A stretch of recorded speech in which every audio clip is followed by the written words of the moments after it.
अस्सलामुअलैकुम, good morning सोनियो, good morning. लो बई एक शदीद ठंडी ठंडी गुड मॉर्निंग तुहानू कर रहे हैं। बाहर बड़ियां ठंडियां हवावां चल रही ने, रात भर होती रही है बारिश ते अज बड़ा तूफानी हवावां चलनियां ने और ठंडक है बेशुमार। हीटिंग चल चुकी है तो बई असी भी अपने अंदर काम काज निपटा रहे हैं। अंदर तो कुछ पता नहीं चलता इन्ना ज़्यादा ठंड का, पर है कि बाहर तो बई बहुत ज़्यादा ठंडक है। राफिया स्विमिंग तो गया सी ना, वापस आया तो बई कुल्फियाँ जमियाँ हुई उन्होंने दियाँ। तो बहरहाल हुण असीं अपनी चीज़ां समेटांगे हसबे मामूल। यह तो रोज़ का ही काम है। तो अपना भालू वाला सूट पा लांगे, उपरों ना के आए हैं, नमाज तो फारग होए हैं, तो यह सूट पा के बस फिर सारा दिन फिरते रहेंगे। ये जड़ा ना इन्नी फिर वो नहीं लगती, ठंड नहीं लगती। तौलिया मैं अपना इतने हीटिंग तो पा देता वे, थोड़ा गिला ज़रा इस्तेमाल करो तो गिला हो जाता। हीटिंग चल रही है इतने सुक जाएगा। इतने कपड़े सुकाने का ना बस यही तरीका वे, कपड़े हीटिंग तो पा दवो। तो कल उन्होंने शबीर हुसैन साहब ने मैसेज किया, कमेंट किया कि भी कीमा आलू बनाना तो बड़ा ही आसान है, कोई मुश्किल नहीं। तो वाकई भी कोई मुश्किल नहीं। शबीर हुसैन साहब मैं तो बहुत शॉर्ट करके ला दिता सी, इस तो तुहानू बड़ा आसान लग गया वे, क्योंकि मेरी वो दूसरी वीडियो इन्नी वड्डी हो गई सी कि मैं क्या भी हुण इन्ना टाइम भी नहीं सी। मैं कि बस हुण जल्दी दे नाल बस इनू शॉर्ट करके एंड च ला दिन्नी हाँ, क्योंकि फिर रोज़ा खुलना होंदा वे, फिर नाल ये कहते इफ्तारी, फिर बर्तन समेटने, फिर नमाज़ पढ़नी, फिर चाह बनानी, भी बड़े काम होंदे ने। तो इस तो फिर वो अजकल जरा थोड़ा बेतरतीबी चल रही है। इस्माइल बेग साहब ने लिखा जे कोई सारी सब्जियां सुब्जियां तैयार करके दे देवे ना, कटिंग शटिंग करके, फिर तो हांडी पकाना कोई मसला नहीं। तो वाकई भी फिर तो कोई मसला नहीं, फिर कहता मसला भी फिर तो बस तुसी हर शै तुहानू तैयार मिल जाएगी तो तुसी की कहते ने पका लोगे हांडी। तो ठीक है भी, तुहाडे कमेंट का बेइंतहा शुक्रिया। तो शील का भी आया मैसेज, तो उन्होंने कमेंट किया, मैं मैसेज कह जानी है जो भी कहनी गलत मैसेज कह जाए, कॉमेंट कहना चाहिए, असल लफ्ज़ है कॉमेंट। तो शील का भी आया तो उन्होंने बड़ा चंगा लग्या। उन्होंने कहा भी वाकई असी भी अपने पिंड गए सन, तो वो जड़ियाँ छलियां ना असी खादियां सब खाना, वो बहुत मज़ेदार, बहुत स्वाद होंदा वे। तो शील की सब तो अच्छी गल है कि नात की बड़ी तारीफ करते हैं, कि वो कहते हैं कि तुसीं नात बड़ी चंगी सुनाते हो। तो मैनू बहुत चंगा लग्या उन्होंने इस तरह मुहब्बत भरा अंदाज़। तो बहरहाल जी चलो ठीक है, रमज़ानुल मुबारक का महीना में तो असी एक नात तुहानू सुना दिन्ने आं। तेरी जालियों के नीचे तेरी रहमतों के साए, तेरी जालियों के नीचे तेरी रहमतों के साए, जिसे देखनी हो जन्नत वो मदीना देख आए, जिसे देखनी हो जन्नत वो मदीना देख आए। लो चला हूँ मैं लहद में, मेरे मुस्तफा से कह दो। लो चला हूँ मैं लहद में,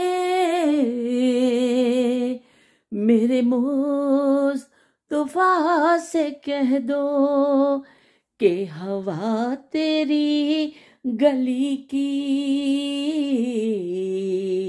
मुझे छोड़ने को आए, कि हवा तेरी गली की मुझे छोड़ने को आए, तेरी जालियों के नीचे तेरी रहमतों के साए। नाई नाई करके असी आ गए आ, तो वही रोज़ के काम फिर शुरू हो जाने ने। हुण असी इफ्तारी की तैयारी करनी है, जोहर तो फारिग होए हैं, ਤੇ ਥੋੜਾ ਬਹੁਤ ਨਾਲ ਹੁਣ ਕਿਉਂਕਿ ਛੁੱਟੀਆਂ ਨੇ ਨਾ, ਤੇ ਛੁੱਟੀ ਤੋਂ ਮੁਰਾਦ ਕਿ ਵੀਕਐਂਡ ਹੈ, ਤੇ ਉਹ ਫਿਰ ਬੱਚੇ ਦੇਰ ਨਾਲ ਉੱਠੇ, ਅਸੀਂ ਵੀ ਦੇਰ ਨਾਲ ਉੱਠੇ, ਤੇ ਚਲੋ ਬਈ ਉਹ ਹੁਣ ਜਿਹੜਾ ਟਾਈਮ ਵਕਤ ਕੰਮ ਹੈ ਮੁਕਾਬਲਾ ਸਖਤ ਹੈ, ਤੇ ਨਾਲ ਨਾਲ ਅਸੀਂ ਕਿਚਨ ਦਾ ਕੁਝ ਖਾਣ ਪਕਾਉਣ ਦਾ ਦੇਖਾਂਗੇ ਕਿ ਅੱਜ ਅਸੀਂ ਕੀ ਪਕਾਉਣਾ ਵੇ, ਤੇ ਕੀ ਰਿੰਨਣਾ ਵੇ, ਤੇ ਕੀ ਪਕਾਉਣਾ ਵੇ। ਤੇ ਨਾਯਾਬ ਜ਼ਮਾਨਿਆਂ ਵੱਲ ਥੋੜਾ ਜਿਹਾ ਅਸੀਂ ਝਾਤੀ ਮਾਰ ਲੈਂਦੇ ਹਾਂ, ਥੋੜੀ ਜਿਹੀ ਬਹੁਤੀ ਨਹੀਂ, ਤੇ ਥੋੜੀ ਜਿਹੀ ਝਾਤੀ ਮਾਰ ਲੈਣੀ ਕਿ ਪਤਾ ਨਹੀਂ ਮੈਨੂੰ ਕੀ, ਮੈਨੂੰ ਵਕਤ ਅਹਿਸਾਸ ਹੀ ਨਹੀਂ ਹੁੰਦਾ, ਜਦੋਂ ਮੈਂ ਗੱਲ ਕਰਨ ਲੱਗਦੀ ਹਾਂ ਉਹ ਖਾਸੀ ਲੰਬੀ ਗੱਲ ਹੋ ਜਾਂਦੀ ਹੈ। ਤੇ ਨਾਯਾਬ ਜ਼ਮਾਨਿਆਂ ਵਿੱਚ ਚਲੋ ਅਸੀਂ ਬਚਪਨ ਦੇ ਖੇਡਾਂ ਦਾ ਜ਼ਿਕਰ ਕਰ ਲੈਂਦੇ ਹਾਂ ਕਿ ਜਿਹੜੇ ਉਸ ਜ਼ਮਾਨੇ ਦੇ ਬੱਚੇ ਜਿਨ੍ਹਾਂ ਕੋਲ ਖਿਡੌਣੇ ਨਹੀਂ ਹੁੰਦੇ ਸਨ, ਉਹ ਕਿਸ ਤਰ੍ਹਾਂ ਖੇਡਦੇ ਸਨ।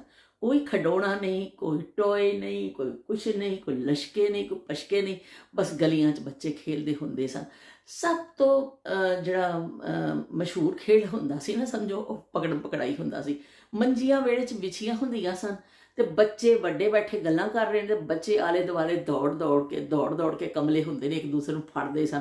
ਕੋਈ ਇੱਧਰੋਂ ਦੀ ਜਾਂਦਾ ਸੀ, ਕੋਈ ਇੱਧਰੋਂ ਦੀ ਸੀ। ਪਕੜਨ ਪਕੜਾਈ ਬੜਾ ਮਸ਼ਹੂਰ ਬੱਚਿਆਂ ਦਾ ਖੇਲ ਸੀ, ਤੇ ਬਸ ਉਹ ਖਾਸ ਕਰ ਵਿਹੜਿਆਂ 'ਚ ਖੇਡਿਆ ਜਾਂਦਾ ਸੀ। ਗਲੀ 'ਚ ਵੀ ਖੇਡਦੇ ਸਨ, ਲੇਕਿਨ ਉਹ ਵੱਡੇ ਬੈਠੇ ਹੁੰਦੇ ਸਨ, ਸਾਨੂੰ ਕੋਈ ਜ਼ਰਾ ਨਹੀਂ ਹੁੰਦਾ ਸੀ ਉਸ ਜ਼ਮਾਨੇ 'ਚ। ਜਿਸ ਵਿਹੜੇ 'ਚ ਤੁਸੀਂ ਚਲੇ ਜਾਓ ਪਕੜਨ ਪਕੜਾਈ ਜ਼ਰੂਰ ਹੁੰਦਾ ਸੀ। ਇਸਮਾਈਲ ਬੇਗ ਸਾਹਿਬ ਨੇ ਤੇ ਕਿਹਾ ਕਿ ਇੱਕ ਦਫਾ ਅੱਬਾ ਜੀ ਨੇ ਫੜ ਕੇ ਫਿਰ ਕੁੱਟਿਆ ਵੀ ਸੀ ਕਿ ਆ ਜਾ, ਤੈਨੂੰ ਠੀਕ ਕਰਨਾ ਵਾ, ਤੂੰ ਨਹੀਂ ਕਿਤੇ ਮੈਂ ਸਾਹ ਲੈਂਦਾ। ਤੇ ਉਹ ਵਾਕਈ ਫਿਰ ਵੱਡਿਆਂ ਨੂੰ ਬਾਅਦ ਵਿੱਚ ਗੁੱਸਾ ਚੜ ਜਾਂਦਾ ਸੀ, ਕਹਿੰਦੇ ਸਨ ਕਿ ਵੀ ਤੁਸੀਂ ਇਨਸਾਨ ਬਣਨਾ ਕਿ ਨਹੀਂ ਬਣਨਾ, ਤੇ ਉਹ ਫਿਰ ਥੋੜ੍ਹੀ ਕੁੱਟ ਛੁੱਟ ਵੀ ਪੈ ਜਾਂਦੀ ਹੁੰਦੀ ਸੀ। ਬਹੁਤਾ ਜ਼ਾਇਕਾ ਬਦਲਣ ਲਈ ਥੋੜਾ ਬਹੁਤ ਖਾਣੀਆਂ ਵੀ ਪੈਂਦੀਆਂ ਨੇ। ਤੇ ਉਹ ਪਕੜਨ ਪਕੜਾਈ ਹੁੰਦੀ ਸੀ। ਫਿਰ ਉਸ ਤੋਂ ਬਾਅਦ ਜਿਹੜੀ ਰੱਸੀ ਟੱਪਣ ਦਾ ਕੁੜੀਆਂ ਨੂੰ ਬੜਾ ਸ਼ੌਕ ਹੁੰਦਾ ਸੀ। ਰੱਸੀ ਕੱਲੀ ਕੁੜੀ ਨੇ ਵੀ ਟੱਪਣੀ, ਫਿਰ ਉਹ ਗਿਣਤੀ ਗਿਣੀ ਜਾਂਦੀ ਸੀ ਕਿਹੜੀ ਜ਼ਿਆਦਾ ਟੱਪਦੀ ਹੈ, ਤੇ ਫਿਰ ਦੋ ਕੁੜੀਆਂ ਵੀ ਇਕੱਠੀਆਂ ਟੱਪਦੀਆਂ ਹੁੰਦੀਆਂ ਸਨ। ਫਿਰ ਇੱਕ ਰੱਸੀ ਇੱਕ ਕੋਨੇ ਤੇ ਇੱਕ ਕੁੜੀ ਬਹਿੰਦੀ ਸੀ, ਫੜ ਕੇ ਵੱਡੀ ਰੱਸੀ ਨੂੰ ਇੱਕ ਦੂਸਰੇ, ਫਿਰ ਉਹਦੇ ਵਿੱਚ ਚਲਾਇਆ ਜਾਂਦਾ ਸੀ ਤੇ ਕੁੜੀਆਂ ਟੱਪਦੀਆਂ ਹੁੰਦੀਆਂ ਸਨ। ਉਹ ਵੀ ਬੱਚਿਆਂ ਦਾ ਬੜਾ ਮਕਬੂਲ ਮਤਲਬ ਇੱਕ ਤਫਰੀਹ ਕਹਿ ਲਓ, ਗੇਮ ਕਹਿ ਲਓ, ਕਿ ਰੱਸੀ ਟੱਪਣਾ ਬੜਾ ਹੀ ਜ਼ਾਰੇ। ਹੁਣ ਅੱਜ ਕੱਲ੍ਹ ਤੁਸੀਂ ਦੇਖੋ, ਤੁਸੀਂ ਜਿਹੜੇ ਜਿਮ ਵਗੈਰਾ ਨੇ ਜਿਹੜੀਆਂ ਚੀਜ਼ਾਂ ਦੱਸ ਰਹੇ ਨੇ, ਉਹ ਵੀ ਇਹੀ ਚੀਜ਼ਾਂ ਦੱਸ ਰਹੇ ਨੇ ਕਿ ਵੀ ਨੱਚੋ ਟੱਪੋ ਤੇ ਤੁਸੀਂ ਕਰੋ। ਤੇ ਉਸ ਜ਼ਮਾਨੇ ਦੇ ਬੱਚੇ ਵੀ ਕਰਦੇ ਹੀ ਐ ਸਨ, ਉਹਨਾਂ ਦੇ ਹੱਥ 'ਚ ਮੋਬਾਈਲ ਨਹੀਂ ਸਨ, ਉਹ ਨੱਚਣ ਟੱਪਣ ਵਾਲੇ ਸਾਰੇ ਕੰਮ ਕਰਦੇ ਹੁੰਦੇ ਸਨ। ਤੇ ਇਸ ਤਰ੍ਹਾਂ ਫਿਰ ਰੱਸੀ ਟੱਪਣੀ, ਤੇ ਜਾਂ ਫਿਰ ਉਹ ਕੋਕਲਾ ਛਪਾਕੀ, ਉਹਦਾ ਨਾਂ ਕੀ ਇਸ ਗੇਮ ਦਾ ਮੈਂ ਭੁੱਲ ਰਹੀ ਹਾਂ ਥੋੜਾ ਜਿਹਾ, ਉਹ ਅਸੀਂ ਖੇਡ। कोकला छपाकी जुमेरात आई है, कोकला छपाकी जुमेरात आई है, जिन्ने पिछे मुड़ के देखिया ओदी शामत आई है। ਉਹ ਇੱਕ ਦੇ ਪਿੱਛੇ ਦੁਪੱਟਾ ਰੱਖ ਦਿੱਤਾ ਜਾਂਦਾ ਸੀ। ਉਹ ਫਿਰ ਕੁੜੀਆਂ ਅੱਖਾਂ ਬੰਦ ਕਰਕੇ ਇਸ ਤਰ੍ਹਾਂ, ਬੱਚੇ ਕੁੜੀਆਂ ਜਾਂ ਜ਼ਿਆਦਾਤਰ ਕੁੜੀਆਂ ਖੇਡਦੀਆਂ ਸਨ, ਲੇਕਿਨ ਬੱਚੇ ਵੀ ਨਾਲ ਖੇਡ ਲੈਂਦੇ ਸਨ। ਇਸ ਤਰ੍ਹਾਂ ਅੱਖਾਂ ਬੰਦ ਕਰਕੇ ਨਾ, ਤੇ ਇਸ ਤਰ੍ਹਾਂ ਬੈਠੇ ਹੁੰਦੇ ਸਨ। ਕਿਸੇ ਇੱਕ ਦੇ ਪਿੱਛੇ ਰੱਖ ਦਿੱਤਾ ਜਾਂਦਾ ਸੀ। ਫਿਰ ਉਹ ਬਸ ਫੜ ਕੇ ਉਹ ਮਾਰ ਪੈਂਦੀ ਸੀ ਨਾ, ਉਹ ਮਾਰ ਪੈਂਦੀ ਸੀ ਵੀ ਜਿਹਨੂੰ ਅਗਰ ਨਹੀਂ ਪਤਾ ਚੱਲਦਾ ਸੀ ਤਾਂ ਉਹਨੂੰ ਫੜ ਕੇ ਕੁੱਟਿਆ ਜਾਂਦਾ ਸੀ। ਤੇ ਕਿੰਨੇ ਪਿਆਰੇ ਗੀਟੇ ਖੇਲੇ ਜਾਂਦੇ ਸਨ ਉਸ ਜ਼ਮਾਨੇ ਦੇ ਬੱਚੇ, ਗੀਟੇ ਬੜੇ ਖੇਲਦੇ ਸਨ। ਉਹ ਗੀਟਿਆਂ ਵਾਲਾ ਗੇਮ ਹੁੰਦਾ ਸੀ, ਇਸ ਤਰ੍ਹਾਂ ਪੱਥਰ ਨੂੰ ਉਛਾਲਿਆ ਜਾਂਦਾ ਸੀ, ਫਿਰ ਕੀਤਾ ਜਾਂਦਾ ਸੀ, ਫਿਰ ਉਹਨੂੰ ਹੱਥ 'ਚੋਂ ਗੁਜ਼ਾਰਿਆ ਜਾਂਦਾ ਸੀ। ਤੇ ਉਹ ਇਸ ਟਾਈਪ ਦੇ ਗੇਮ ਹੁੰਦੇ ਸਨ ਕਿ ਮੇਰਾ ਖਿਆਲ ਹੈ ਕਿ ਜ਼ਿਆਦਾ ਹੈਲਦੀ ਗੇਮ ਉਸੇ ਜ਼ਮਾਨੇ ਵਿੱਚ ਸਨ ਕਿ ਦੌੜਨਾ ਕਰਨਾ, ਐਕਸਰਸਾਈਜ਼ ਹੁੰਦੀ ਸੀ ਤੁਹਾਡੀ ਮਤਲਬ ਪੂਰੀ ਬਾਡੀ ਦੀ। ਤੇ ਇਸ ਤਰ੍ਹਾਂ ਫਿਰ ਜਿਹੜਾ ਨਾ ਗੇਮ ਖੇਲਣੇ। ਤੇ ਬਾਕੀ ਛੁਪਨ ਛੁਪਾਈ, ਓਏ ਹੋਏ ਹੋਏ, ਛੁਪਨ ਛੁਪਾਈ ਹੁੰਦਾ ਕਿਸੇ 2 ਕਮਰੇ, ਟੋਟੜੀ ਹਰ ਘਰ ਵਿੱਚ 2 ਕਮਰੇ ਹੁੰਦੇ ਸਨ। ਕਿਸੇ ਦੇ ਘਰ 'ਚ ਇੱਕ ਕਮਰਾ ਹੋਇਆ, ਵੱਡਾ ਸਾਰਾ ਵਿਹੜਾ ਹੁੰਦਾ ਸੀ। ਉਹ ਛੁਪਣਾ ਕਿੱਥੇ, ਕੋਈ ਜਾ ਕੇ ਕਿਤੇ ਲੁਕਦਾ ਸੀ ਪੇਟੀਆਂ ਦੇ ਪਿੱਛੇ, ਕੋਈ ਕਿਤੇ ਲੁਕਦਾ ਸੀ, ਕੋਈ ਕਿਤੇ ਦਰਵਾਜ਼ਾ। ਉਹ ਸਭ ਤੋਂ ਸਪੈਸ਼ਲ ਜਗ੍ਹਾ ਜਿਹੜੀ ਲੁਕਣ ਦੀ ਹੁੰਦੀ ਸੀ ਨਾ, ਉਹ ਦਰਵਾਜ਼ੇ ਦੇ ਪਿੱਛੇ ਹੁੰਦਾ ਸੀ। ਦਰਵਾਜ਼ਾ ਖੋਲ ਕੇ ਐਸਾ ਕਰਕੇ ਪਿੱਛੇ ਲੁਕ ਜਾਣਾ। ਉਹ ਵੀ ਜਿਹਨੇ ਆਉਣਾ ਉਹਨੇ ਸਭ ਤੋਂ ਆ ਕੇ ਪਹਿਲੇ ਦਰਵਾਜ਼ਾ ਹੀ ਤੇ ਪਿੱਛੇ ਦੇਖਣਾ ਹੋਵੇ। ਪਰ ਹੁਣ ਫਿਰ ਕਿੱਥੇ ਲੁਕਦੇ ਅਸੀਂ, ਉਹ ਜਗ੍ਹਾ ਹੀ ਉਹ ਹੁੰਦੀ ਸੀ ਜਿਹੜੀ ਘਰ ਵਿੱਚ, ਤੇ ਲੁਕਾਈ ਛੁਪਨ ਛੁਪਾਈ। ਤੇ ਉਹ ਫਿਰ ਬੜੀ ਮਜ਼ੇ ਦੀ ਗੇਮ ਹੁੰਦਾ ਸੀ। ਇੱਕ ਦੂਸਰੇ ਨੂੰ ਲੱਭਣਾ, ਤੇ ਫਿਰ ਭੰਡਾ ਫਿਰ ਜੋ ਲੱਭ ਜਾਂਦਾ ਸੀ ਭੰਡਾ ਹੋ ਜਾਂਦਾ ਸੀ। ਤੇ ਬਹੁਤ ਹੀ ਚੰਗੇ ਗੇਮ ਸਨ ਸਾਡੇ ਬਚਪਨ ਦੇ ਜ਼ਮਾਨਿਆਂ ਦੇ। ਉਸ ਤੋਂ ਬਾਅਦ ਫਿਰ ਆ ਜਾਂਦਾ ਜੀ ਅੱਖ ਮਚੋਲੀ। ਓਏ ਹੋਏ ਹੋਏ, ਅੱਖ ਮਚੋਲੀ ਤਾਂ ਬਈ ਬੜਾ ਜ਼ਬਰਦਸਤ ਗੇਮ ਸੀ। ਅੱਖ ਦੇ ਉੱਤੇ ਪੱਟੀ ਬੰਨ੍ਹ ਦਿੱਤੀ ਜਾਂਦੀ ਸੀ, ਤੇ ਉਹ ਫਿਰ ਵਿਚਾਰਾ ਅੰਨ੍ਹੇਵਾਹ, ਉਹ ਕਹਿੰਦੇ ਅੰਨ੍ਹੇਵਾਹ ਲੱਭਣਾ ਸ਼ੁਰੂ ਕਰ ਦਿੰਦਾ ਸੀ। ਉਹ ਪੱਟੀ ਅੱਖ ਤੇ ਬੰਨੀ ਹੋਵੇ ਤੇ ਲੱਭਣਾ ਕਿੱਥੋਂ? ਉਹ ਕੋਈ ਇੱਧਰੋਂ ਠੂੰਗਾ ਮਾਰ ਕੇ ਦੌੜ ਜਾਂਦਾ ਸੀ, ਕੋਈ ਉੱਧਰੋਂ। ਉਹ ਫੜਨਾ ਉਹ ਬੜਾ ਮੁਸ਼ਕਿਲ ਹੁੰਦਾ ਸੀ। ਪਰ ਜ਼ਿਆਦਾਤਰ ਬੱਚੇ ਬੇਈਮਾਨੀ ਉਹਦੇ 'ਚ ਕਰ ਲੈਂਦੇ ਸਨ ਤੇ ਥੋੜ੍ਹੀ ਜਿਹੀ ਕਿਤੇ ਨਾ ਢਿੱਲੀ ਅੱਖ 'ਚ ਕਰ ਦੇਣੀ ਨਾ, ਢਿੱਲਾ ਕਰਕੇ ਦੁਪੱਟਾ ਬੰਨਿਆ ਜਾਂਦਾ ਸੀ ਤੇ ਉਹ ਫਿਰ ਪੱਟੀ ਜਿਹੜੀ ਹੁੰਦੀ ਸੀ ਉਹ ਥੋੜ੍ਹਾ ਥੋੜ੍ਹਾ ਨਜ਼ਰ ਆਉਂਦਾ ਸੀ, ਫਿਰ ਉਸ ਪਾਸੇ ਜਾਂਦਾ ਸੀ। ਜੇ ਉਹ ਜਿਹੜੇ ਦੌੜਨ ਵਾਲੇ ਉਸ ਤੋਂ ਵੱਡੇ ਹੁਸ਼ਿਆਰ ਹੁੰਦੇ ਸਨ, ਉਹਦੇ ਪਿਓ ਹੁੰਦੇ ਸਨ, ਉਹ ਕਹਿੰਦੇ ਤੈਨੂੰ ਨਜ਼ਰ ਆ ਰਿਹਾ ਜਿਹੜਾ ਤੂੰ ਸਾਡੇ ਪਿੱਛੇ ਪਿੱਛੇ ਆ ਰਿਹਾ, ਚੱਲ ਰੱਸੀ ਜਿਹੜਾ ਪੱਟੀ ਹੈ ਨਾ ਸਹੀ ਕਰਕੇ ਬੰਨ। ਫਿਰ ਉਹ ਸਹੀ ਕਰਕੇ ਬੰਨੀ ਜਾਂਦੀ ਸੀ, ਉਹ ਵਿਚਾਰਾ ਫਸ ਜਾਂਦਾ ਸੀ ਜਿਹੜਾ ਅੱਖ ਵਿਚੋਲੀ ਖੇਲਦਾ ਸੀ। ਫਿਰ ਇੱਕ ਗੇਮ ਹੁੰਦਾ ਸੀ ਪਿੱਠੂ ਗਰਮ। ਪਿੱਠੂ ਗਰਮ ਵੀ ਬੜਾ ਜ਼ਬਰਦਸਤ ਸੀ ਕਿ ਉਹ ਠੀਕਰੀਆਂ ਲੈ ਕੇ ਨਾ, ਕੋਈ ਵੀ ਬੱਟੇ ਜਾਂ ਠੀਕਰੀਆਂ, ਜ਼ਿਆਦਾਤਰ ਅਸੀਂ ਤਾਂ ਮਟਕਾ ਜਿਹਾ ਟੁੱਟ ਜਾਂਦਾ ਹੁੰਦਾ ਸੀ ਨਾ, ਉਹਨੂੰ ਫਿਰ ਉਹਦੇ ਜਿਹੜੇ ਟੁਕੜੇ ਹੁੰਦੇ ਸਨ ਉਹ ਐਸਾ ਰਗੜ ਰਗੜ ਕੇ ਨਾ ਅਸੀਂ ਕਾਰੀਗਰੀ ਆਪਣੀ ਦਿਖਾਉਂਦੇ ਹੁੰਦੇ ਸਾਂ ਤੇ ਅਸੀਂ ਉਹਨੂੰ ਫਿਰ ਕਰ ਲੈਂਦੇ ਹੁੰਦੇ ਸਾਂ ਗੋਲ ਗੋਲ। ਉਹ ਫਿਰ ਇੱਕ ਦੇ ਉੱਪਰ ਇੱਕ ਠੀਕਰੀ ਰੱਖ ਕੇ 6-7 ਠੀਕਰੀਆਂ ਰੱਖ ਕੇ ਇੱਕ ਮੀਨਾਰ ਜਿਹਾ ਬਣਾਇਆ ਜਾਂਦਾ ਸੀ। ਫਿਰ ਉਹ ਬੋਲ ਲੈ ਕੇ ਨਾ ਫਿਰ ਇਸ ਤਰ੍ਹਾਂ ਮਾਰਨਾ ਹੁੰਦਾ ਸੀ। ਉਹ ਫਿਰ ਜਿੰਨੀ ਦੇਰ 'ਚ ਮਾਰਨਾ ਹੈ, ਬਾਕੀ ਬੋਲ ਜਾਣੀ ਹੈ, ਦੂਜਿਆਂ ਨੇ ਆ ਕੇ ਫਟਾਫਟ ਤੁਹਾਡੇ ਸਾਥੀਆਂ ਨੂੰ ਸਿੱਧਾ ਕਰਨਾ ਵੇ ਤੇ ਉਹ ਜਲਦੀ ਦੁਬਾਰਾ ਠੀਕਰੀਆਂ ਲਾਉਣੀਆਂ। ਇਹ ਗੇਮ ਹੁੰਦਾ ਸੀ, ਬੜਾ ਮਜ਼ੇਦਾਰ ਉਹ ਵੀ ਗੇਮ ਹੁੰਦਾ ਸੀ ਪਿੱਠੂ ਗਰਮ। ਤੇ ਹੋਰ ਮੁੰਡੇ ਜਿਹੜੇ ਕਰਦੇ ਹੁੰਦੇ ਸਨ ਲੱਟੂ ਐਸਾ ਰੱਸੀ ਹੁੰਦੀ ਸੀ। ਲੱਟੂ ਬੜਾ ਮੁੰਡਿਆਂ 'ਚ ਮਕਬੂਲ ਸੀ ਕਿ ਲੱਟੂ ਨੂੰ ਇਹ ਕਹਿੰਦੇ ਨੇ ਚਲਾਉਣਾ, ਤੇ ਫਿਰ ਉਹ ਬੜੀ ਮਹਾਰਤ ਹੁੰਦੀ ਸੀ। ਉਹ ਫਿਰ ਕਿੰਨੀ ਕਿੰਨੀ ਦੇਰ ਲੱਟੂ ਚੱਲਦਾ ਰਹਿੰਦਾ ਸੀ। ਤੇ ਨਾਲ ਹੁੰਦਾ ਸੀ ਗਿੱਲੀ ਡੰਡਾ। ਪਰ ਇਹ ਮੁੰਡਿਆਂ ਦੇ ਜ਼ਿਆਦਾ ਗੇਮ ਹੁੰਦੇ ਸਨ, ਲੇਕਿਨ ਕੁੜੀਆਂ ਵੀ ਕਦੀ ਕਦੀ ਚੁੰਝ ਮਾਰ ਲੈਂਦੀਆਂ ਹੁੰਦੀਆਂ ਸਨ। ਐਸੀ ਗੱਲ ਨਹੀਂ ਹੈ ਕਿ ਭਰਾ ਘਰ ਹੈਗਾ ਨਾ ਖੇਲ ਰਿਹਾ, ਕਜ਼ਨ ਨਾ ਖੇਲਿਆ, ਸਾਨੂੰ ਵੀ ਖਿਡਾ ਲਓ। ਤੇ ਕਿਸੇ ਦਾ ਦਿਲ ਕਰ ਜਾਂਦਾ ਸੀ ਤੇ ਸਾਨੂੰ ਖਿਡਾ ਲੈਂਦਾ ਸੀ, ਨਹੀਂ ਕਰਦਾ ਸੀ ਤੇ ਚਲੋ ਵੀ ਦਫਾ ਹੋਵੋ, ਤੇ ਫਿਰ ਨਹੀਂ ਸਾਨੂੰ ਖਿਡਾਉਂਦੇ ਸਨ।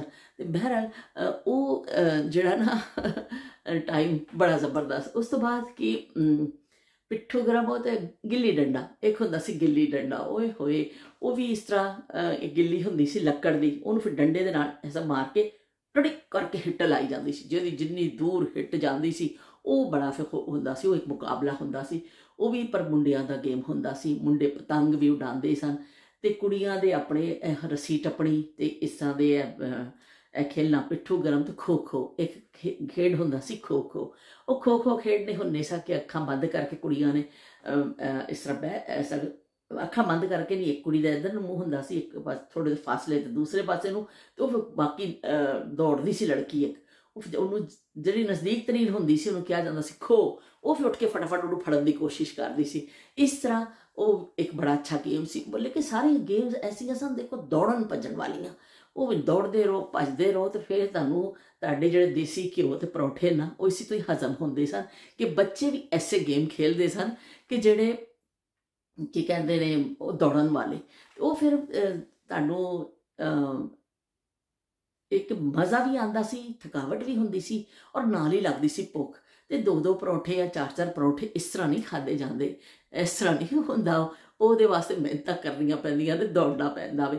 ਤੇ ਸਭ ਤੋਂ ਚੰਗਾ ਜਿਹੜਾ ਲੱਗਦਾ ਹੁੰਦਾ ਸੀ ਨਾ ਉਹ ਗੇਮ ਕਹਿ ਲਓ ਜਾਂ ਕੁਝ ਕਹਿ ਲਓ, ਜੇ ਤਫਰੀਹ ਦਾ ਇੱਕ ਹੁੰਦਾ ਸੀ ਕਿ ਉਹ ਹੁੰਦੀ ਸੀ ਪੀਂਗ। ਓਏ ਹੋਏ ਹੋਏ, ਪੀਂਗ ਤੇ ਬਹਿਣਾ ਕੁੜੀਆਂ ਨੇ, ਬੱਚਿਆਂ ਨੇ, ਕੋਈ ਵੀ ਮੁੰਡਾ ਕੁੜੀ ਉਹਦੀ ਕੋਈ ਕੈਦ ਨਹੀਂ ਹੁੰਦੀ ਸੀ। ਜੇ ਘਰ 'ਚ ਹੁੰਦੀ ਸੀ ਕੋਈ ਵੀ ਬੱਚਾ ਜਿਹੜਾ ਹੁੰਦਾ ਸੀ ਉਹ 'ਚ ਬੈਠ ਜਾਂਦਾ ਸੀ। ਪਰ ਜ਼ਿਆਦਾਤਰ ਕੁੜੀਆਂ ਨੂੰ ਸ਼ੌਕ ਹੁੰਦਾ ਸੀ, ਘਰਾਂ ਵਿੱਚ ਹੁੰਦੀਆਂ ਕੁੜੀਆਂ ਸਨ, ਮੁੰਡੇ ਤੇ ਫਿਰ ਵੀ ਬਾਹਰ ਜਿਹੜੀ ਨਾ ਅਵਾਰਾਗਰਦੀਆਂ ਥੋੜ੍ਹੀਆਂ ਜਿਹੀਆਂ ਕਰ ਲੈਂਦੇ ਸਨ। ਪਰ ਐਵੇਂ ਕਿ ਘਰ ਹੁੰਦੀਆਂ ਸਨ ਕੁੜੀਆਂ, ਤੇ ਉਹ ਪੀਂਗ ਫਿਰ ਲੜੀ ਇੰਨੀ ਉੱਚੀ ਉੱਚੀ ਪੀਂਗ। ਨਿੰਮ ਦਾ ਬੂਟਾ ਹੋਣਾ, ਸਾਡੇ ਫੁੱਫੋ ਦੇ ਘਰ ਵੀ ਨਿੰਮ ਦਾ ਬਹੁਤ ਵੱਡਾ ਬੂਟਾ ਸੀ, ਸਾਡੇ ਘਰ ਵੀ ਨਿੰਮ ਦਾ ਬੂਟਾ ਹੈਗਾ ਸੀ, ਪਰ ਛੋਟਾ ਸੀ। ਫੁੱਫੋ ਦੇ ਘਰ ਜਿਹੜਾ ਸੀ ਬਹੁਤ ਵੱਡਾ ਬੂਟਾ ਸੀ, ਉੱਥੇ ਪਾਈ ਹੁੰਦੀ ਸੀ ਪੀਂਗ। ਤੇ ਵਿੱਚੋਂ ਪੀਂਗ ਸਿੱਧੀ ਰੱਸੀ ਹੁੰਦੀ ਸੀ, ਬਹਿਨੇ ਸਨ ਦੁੱਖ ਜਾਂਦੇ, ਫਿਰ ਸਰਾਣਾ ਅੜਾੜ ਲਿਆ ਜਾਂਦਾ ਸੀ, ਇੱਕ ਸਰਾਣੇ ਨੂੰ ਰੱਖ ਲਿਆ ਜਾਂਦਾ ਸੀ ਤਾਂ ਕਿ ਥੋੜਾ ਸੀ ਥੱਕੀ ਹੈ ਨਾ ਪੀਂਗ ਬਹਿ ਕੇ, ਤੇ ਉਹਨੂੰ ਬਣਾ ਲਿਆ ਜਾਂਦਾ ਸੀ ਝੂਲਾ। ਤੇ ਉਹ ਬਸ ਫਿਰ ਬੱਚੇ ਝੂਲਾ ਵੀ ਝੂਲਦੇ ਸਨ, ਕੁੜੀਆਂ ਖੜੇ ਹੋ ਕੇ ਵੀ ਪੀਂਗ। ਓਏ ਹੋਏ, ਇੰਨੀ ਦੂਰ ਉੱਚਾ ਜਾਣਾ, ਫਿਰ ਨੀਚੇ ਨੂੰ ਆਉਣਾ, ਫਿਰ ਉੱਚਾ ਜਾਣਾ, ਤੇਜ਼ ਤੇਜ਼ ਪੀਂਗ ਚਲਾਈ ਜਾਂਦੀ ਸੀ। ਉੱਚੀਆਂ ਲੰਮੀਆਂ ਟਾਲੀਆਂ ਵੇ ਵਿੱਚ ਗੁਜਰੇ ਦੀ ਪੀਂਗ ਵੇ ਮਾਇਆ। ਤੇ ਬੜੀ ਬਈ ਗੁਜਰੀ ਦੀ ਪੀਂਗ ਵੇ ਮਾਇਆ। ਪੀਂਗ ਬੜਾ ਜ਼ਬਰਦਸਤ ਗੇਮ ਹੁੰਦਾ ਸੀ। ਇਸ ਤਰ੍ਹਾਂ ਬਚਪਨ ਸਾਡਾ ਗੁਜ਼ਰਿਆ ਸਾਦੇ ਸੁਦੇ ਖੇਲ ਕੇ। ਅੱਜ ਕੱਲ੍ਹ ਦੇ ਬੱਚੇ ਬੜੇ ਖੁਸ਼ਕਿਸਮਤ ਨੇ, ਇੰਨੇ ਇਹ ਜਿਹੜੇ TV ਦੇ ਉੱਪਰ ਹੀ ਗੇਮਸ ਲੱਗਦੇ ਨੇ, ਇਹ ਜਿਹੜੇ ਡਿਸਕ ਵਿੱਚ ਆਉਂਦੇ ਨੇ, ਪਤਾ ਨਹੀਂ ਕਿਹੜੇ ਕਿਹੜੇ ਗੇਮ ਨੇ, ਮੈਨੂੰ ਤਾਂ ਸਾਰਿਆਂ ਦਾ ਸੱਚੀ ਗੱਲ ਹੈ ਨਾਂ ਵੀ ਨਹੀਂ ਪਤਾ, ਇੰਨੇ ਸਾਰੇ ਉਹਨਾਂ ਕੋਲ ਗੇਮ ਨੇ। ਪਰ ਉਹਦੇ ਵਿੱਚ ਮੈਂ ਦੇਖ ਰਹੀ ਹਾਂ ਜ਼ਿਆਦਾਤਰ ਬੱਚੇ ਜਿਹੜੇ ਖੇਲਦੇ ਨੇ ਨਾ ਤਸ਼ੱਦੁਦ ਦੇ, ਡਜ਼ਨ ਡਜ਼ਨ ਡਜ਼ਨ ਡਜ਼ਨ ਇੱਕ ਭਾਈ ਹੈ, ਉਹ ਬਸ ਪਿਸਤੌਲ ਲੈ ਕੇ ਉਹਨੂੰ ਵਕਤ ਪਿਆ ਹੋਇਆ ਮਾਰ ਦੇਣਾ ਉਹਨੇ ਸਾਰਿਆਂ ਨੂੰ।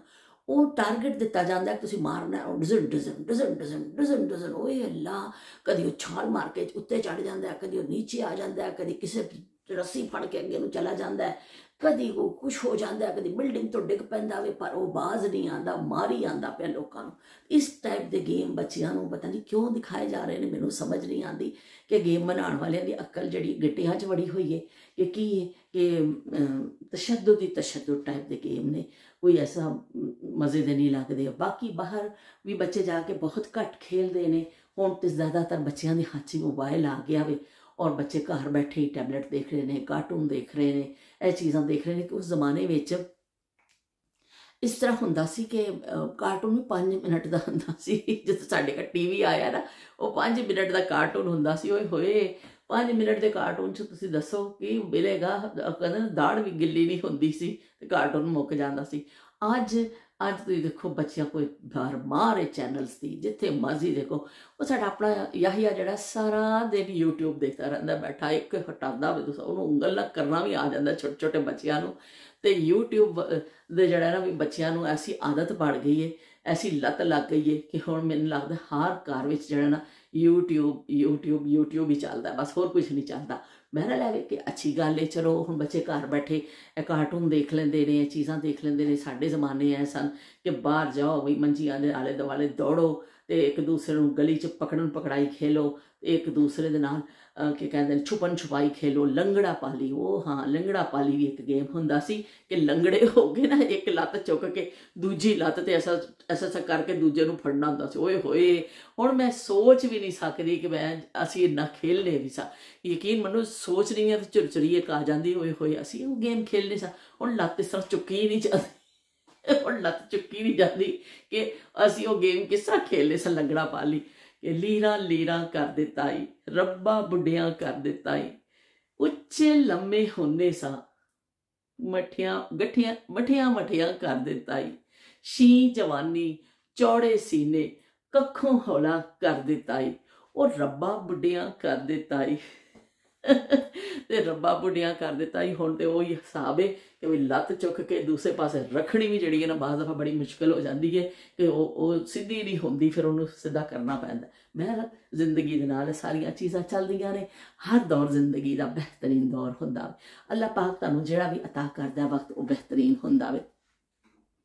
ਤੁਸੀਂ ਆਪਣਾ ਬਚਪਨ ਵੀ ਬਿਹਤਰੀਨ ਗੁਜ਼ਾਰਦੇ ਹੋ, ਫਿਰ ਜਵਾਨੀ ਦੀਆਂ ਆਪਣੀਆਂ ਯਾਦਾਂ ਹੁੰਦੀਆਂ ਨੇ ਤੇ ਬੁਢਾਪੇ ਦੇ ਆਪਣੇ ਮਸਾਇਲ ਤੇ ਪ੍ਰੋਬਲਮ ਤੇ ਸਭ ਕੁਛ ਹੁੰਦਾ ਵੇ। ਬੁਢਾਪਾ ਬੜਾ ਲਾਹਨਤੀ ਤੇ ਬੁਢਾਪਾ ਵੀ ਬੜਾ ਲਾਹਨਤੀ ਹੁੰਦਾ ਜੇ, ਇਹ ਗੱਲ ਯਾਦ ਰੱਖਿਓ। ਤੇ ਚਲੋ ਵੀ ਹੁਣ ਅਸੀਂ ਕੁਛ ਪਕਾਈਏ ਬੁਢਾਪੇ 'ਚ, ਜਵਾਨੀ ਦੀਆਂ ਗੱਲਾਂ ਵਿੱਚ।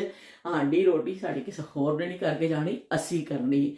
ਅੰਮੀ ਸਾਡੇ ਕਹਿੰਦੇ ਹੁੰਦੇ ਸਨ ਇਹ ਕੰਮ ਤੁਹਾਡੇ ਪਿਓ ਨੇ ਕਰਨਾ ਵੇ, ਤੇ ਵੀ ਅਸੀਂ ਹਾਜ਼ਰ ਆ ਵੀ।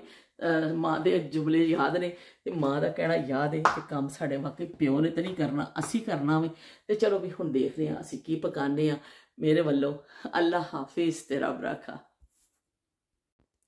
ਨੂਰ ਫਾਤਮਾ ਬਣਾ ਰਹੀ ਹੈ ਜੀ ਪੀਜ਼ਾ ਬ੍ਰੈਡ। ਇਹ ਬ੍ਰੈਡ ਨੂੰ ਲਿਆ ਕੇ ਔਰ ਉਹਦੇ ਵਿੱਚ ਘਰ ਦਾ ਚਿਕਨ ਪਾ ਕੇ ਅੱਛੀ ਫਿਲਿੰਗ ਕਰਕੇ ਉਹਦੀ, ਔਰ ਉੱਪਰ ਚੀਜ਼ ਰੱਖਿਆ ਵੇ, ਔਰ ਉੱਪਰ ਜਿਹੜਾ ਪਾਰਸਲੇ ਪਾ ਦਿੱਤਾ ਉਹਨੇ, ਤੇ ਥੋੜ੍ਹਾ ਜਿਹਾ ਡਰੈਸਿੰਗ ਕਰਕੇ ਤੇ ਅਸੀਂ ਓਵਨ 'ਚ ਇਹਨੂੰ ਰੱਖ ਦਿੱਤਾ ਵੇ। ਤੇ ਬਾਕੀ ਜੀ ਕਬਾਬ ਫਰਾਈ ਕਰ ਲਏ ਨੇ। ਨਾਲ ਰਾਫੇ ਵਾਸਤੇ ਘਰ ਦਾ ਹੋ ਗਿਆ ਪਰਾਠਾ ਤਿਆਰ। ਤੇ ਨੂਰ ਫਾਤਮਾ ਰੈਡੀਮੇਡ ਪਰਾਠਾ ਖਾਂਦੀ ਏ, ਉਹਦੇ ਵਾਸਤੇ ਰੈਡੀਮੇਡ ਪਰਾਠਾ ਤਿਆਰ ਹੋ ਗਿਆ ਵੇ। ਤੇ ਪਲੇਟਾਂ ਸ਼ਲੇਟਾਂ ਸਾਰਿਆਂ ਦੀਆਂ ਬਣਨੀਆਂ ਸ਼ੁਰੂ ਹੋ ਗਈਆਂ ਨੇ, ਕਿਉਂਕਿ ਰੋਜ਼ਾ ਖੁੱਲ੍ਹਣ 'ਚ ਬਹੁਤ ਘੱਟ ਟਾਈਮ ਬਚਿਆ ਵੇ। ਤੇ ਲੋ ਬਈ ਅਸੀਂ ਹੁਣ ਦੇਖੀਏ ਸਾਡੀ ਬ੍ਰੈਡ ਤਿਆਰ ਹੋ ਚੁੱਕੀ ਏ। ਬੜੀ ਚੰਗੀ ਖੁਸ਼ਬੂ ਪਈ ਆਉਂਦੀ, ਜ਼ਬਰਦਸਤ ਖੁਸ਼ਬੂਆਂ ਆ ਰਹੀਆਂ ਨੇ। ਤੇ ਅਸੀਂ ਹੁਣ ਇਹਨੂੰ ਕੱਢ ਕੇ ਟੇਬਲ 'ਤੇ ਰੱਖਾਂਗੇ। ਤੇ ਨਾਲ ਅਸੀਂ ਰੋਲ ਬਣਾਏ ਨੇ ਤੇ ਗਰਮਾ ਗਰਮ ਕਚੋਰੀ ਤੇ ਰੋਲ ਬਣੇ। ਤੇ ਅਸੀਂ ਹੁਣ ਸਾਰੇ ਖੋਲ੍ਹਣ ਲੱਗਿਆ। ਰੋਜ਼ਾ ਬਿਲਕੁਲ ਖੁੱਲ੍ਹ ਗਿਆ ਵੇ। ਅਸੀਂ ਤੁਹਾਨੂੰ ਕਹਿੰਦੇ ਹਾਂ ਖੁਦਾ ਹਾਫਿਜ਼। ਤੇ ਲਓ ਜੀ ਬਿਸਮਿਲ੍ਲਾ ਰਹਿਮਾਨ ਰਹੀਮ। ਅਸੀਂ ਖਜੂਰ ਚੁੱਕ ਲਈਏ ਤੇ ਮੂੰਹ 'ਚ ਪਾ ਰਹੇ ਹਾਂ। ਫਿਰ ਤੁਹਾਡੇ ਨਾਲ ਮਿਲਦੇ ਹਾਂ। ਰੱਬ ਰਾਖਾ।